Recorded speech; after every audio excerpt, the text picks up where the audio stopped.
Pourquoi le spiritisme s'intéresse-t-il à l'éducation? Tout simplement parce que les fondements du spiritisme sont basés sur le principe de l'existence de l'esprit, sa survivance après la mort et la réincarnation. D'abord créés simples et ignorants par une force divine, nous sommes tous amenés à évoluer sur le plan moral, intellectuel et spirituel grâce aux incarnations successives. Comprendre et admettre cette réalité nous apporte un autre regard sur la manière d'aborder le domaine de l'enfance et de la pédagogie. Avant même de devenir Allan Kardec et d'avoir codifié le spiritisme, Hippolyte Rivail avait créé sa propre école. Sa pédagogie, basée sur le développement simultané des qualités intellectuelles, morales et physiques des enfants, condamnait les châtiments corporels, ce qui était révolutionnaire pour l'époque. Il écrira 2 mémoires entre 1828 et 1831, dans lesquelles ses idées novatrices le feront apparaître comme un précurseur de Jules Ferry. Allan Kardec fut l'élève d'Henri Pestalozzi, pionnier de la pédagogie moderne, connu pour avoir cherché à appliquer les principes de l'Émile de Rousseau. Jean-Jacques Rousseau, ce grand philosophe et pédagogue, prône avant tout un plus grand respect de l'enfant. Il pense que dès sa naissance, il est pourvu d'une grande bonté, d'une innocence parfaite et d'une droiture originelle, corrompue par la main de l'homme et de la société. Il refuse les punitions excessives et propose un enseignement de la liberté avec des jeux propres à son développement physique, sans parler d'obéissance, sans prétendre corriger les mauvais penchants. Il contribue à exciter leur curiosité et à les rendre attentifs aux phénomènes de la nature. Aujourd'hui, Jean-Jacques Rousseau, comme d'autres, continue dans l'au-delà de penser à l'enfant et à son éducation. Vous qui permettez aux esprits de se réincarner, vous qui allez les accompagner pour un temps dans le chemin évolutif, soyez des adultes qui entourent, qui protègent, qui guident. Soyez surtout les parents qui aiment. Les parents doivent avoir l'amour de la vérité. En ne pratiquant jamais le mensonge ou la dissimulation, je suis certain que leurs enfants grandiront dans l'esprit de vérité et de sincérité. Enseignez-leur la vraie valeur de l'homme, celle de l'amour. Ne donnez jamais à l'enfant l'idée qu'il peut être supérieur. Ne le flattez en aucune façon, car alors vous ferez naître en lui le sentiment d'orgueil qu'il a pu déjà connaître autrefois, dans une autre vie, et qui le rendrait prisonnier pour toute son existence. L'enfant n'est ni ange ni démon. Il est l'esprit réincarné dans le monde physique et doit être considéré en tant que tel. Ne lui ôtez jamais la part du rêve à laquelle il aspire. Ne projetez pas sur lui ce que vous aimeriez qu'il soit.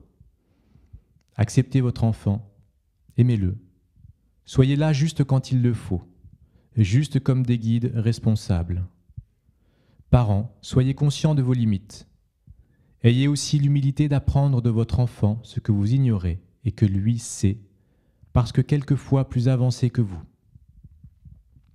Souvenez-vous que l'enfant n'est pas un jouet, qu'il n'est pas votre chose, et vous trouverez alors des sources extraordinaires de joie dans le respect qu'il vous accordera, car en matière d'éducation, le respect, c'est aussi de l'amour. Henri Pestalozzi comprend que la solution au problème social passe par la rénovation de l'éducation. Ces préceptes pédagogiques sont basés sur l'épanouissement des capacités de l'enfant qu'il place au cœur de l'action éducative qui fait de lui l'acteur de son apprentissage. Sa méthode est basée sur l'intuition. Ici, le maître montre le chemin, mais laisse l'enfant avancer dans ses expériences, lui laissant le temps de manipuler, toucher, triturer, pour ainsi découvrir son autonomie. Il considère que l'observation et l'exercice précèdent la théorie. Voilà ce qu'il nous dit. La société réincarnationniste verra les parents à l'écoute de leurs enfants, à l'écoute de leurs propos, à l'écoute de leurs fantasmes, à l'écoute de leurs rêves, à l'écoute de la description simple, naïve et naturelle de leurs vies antérieures, c'est-à-dire de leur caractère récent. L'esprit revient dans la chair, accompagné du fardeau de sa vie antérieure. cette charge psychologique qui l'accompagne, dépasse tous les contextes psycho-éducatifs, tous les contextes socio-familiaux. Cette réalité du caractère de l'enfant appartient seule à son esprit et à son vécu précédent. Mais ce vécu immédiat, ce vécu précédent, jusqu'à l'âge de 5 ans, importe beaucoup pour le petit, à l'intérieur de la cellule familiale et du début social qu'il commence à entreprendre dans ses relations avec les amis de la dite famille, mais aussi dans ses relations avec le début de l'école. Il faut enseigner à l'enfant la force, la beauté, la simplicité du dessin, du chant, de la musique, de la peinture et de la nature.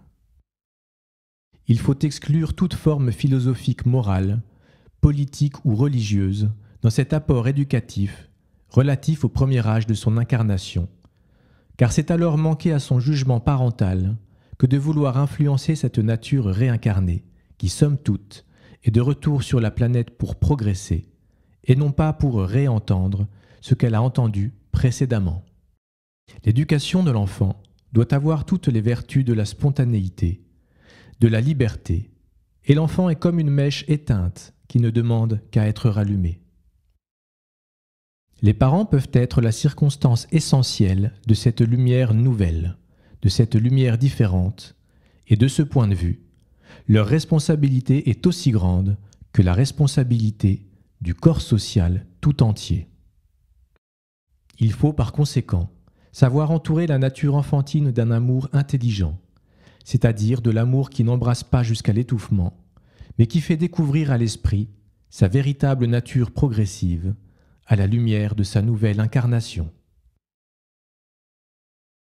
Il faut davantage suggérer à l'enfant plutôt qu'imposer à l'enfant. Il faut, ici ou là, à toutes les heures de la journée, dans toutes les circonstances de la vie, savoir donner à l'enfant juste ce qu'il demande, et non pas ce que l'adulte pourrait exiger. L'enfant est trop devenu l'objet dans votre société moderne. L'objet du sourire, l'objet du rire, l'objet quelquefois de l'attendrissement bêtifiant. Mais l'enfant n'est pas entendu, mais l'enfant n'est pas reçu, mais l'enfant n'est pas écouté. Mais l'enfant, au-delà de sa nature charnelle, demeure avant tout et pour tout l'esprit de l'adulte qui se conduit normalement et logiquement dans son retour charnel. Je sais qu'il est très difficile à partir du passé, à partir de la culture judéo-chrétienne, de recevoir l'enfant comme tel. Je sais qu'il est plus aisé de le considérer comme inférieur, sans vouloir penser, encore moins sans vouloir faire le mal. Trop souvent, l'environnement familial, l'environnement parental et toute la société avec ont une relation avec l'enfance de dominant à dominé, d'exploiteur à exploité. On s'amuse de ce que l'enfant répète, on s'amuse de ce que l'enfant mime, on s'amuse de ce qu'il imagine. C'est un peu s'oublier soi-même, ou peut-être vouloir redécouvrir égoïstement et momentanément son enfance d'autrefois. Mais ce n'est pas bien diriger cette âme, revenue au monde physique pour accomplir sa mission. Il faut parler de l'amour de l'enfant, en considérant qu'à l'intérieur de ses sentiments s'implique un autre sentiment qui a pour nom le respect. Respectez l'enfant comme vous respectez l'adulte. Respecter l'enfant en tant qu'esprit réincarné, c'est déjà lui donner toutes les chances de sa progression, toutes les chances de son évolution, toutes les chances de son épanouissement.